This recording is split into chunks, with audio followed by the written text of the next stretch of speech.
Proklamasi kami, bangsa Indonesia, dengan ini menyatakan kemerdekaan Indonesia.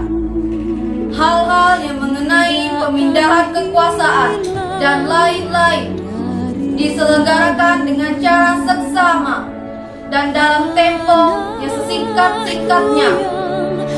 Jakarta, 17 Agustus 1945, atas nama bangsa Indonesia, Soekarno Hatta.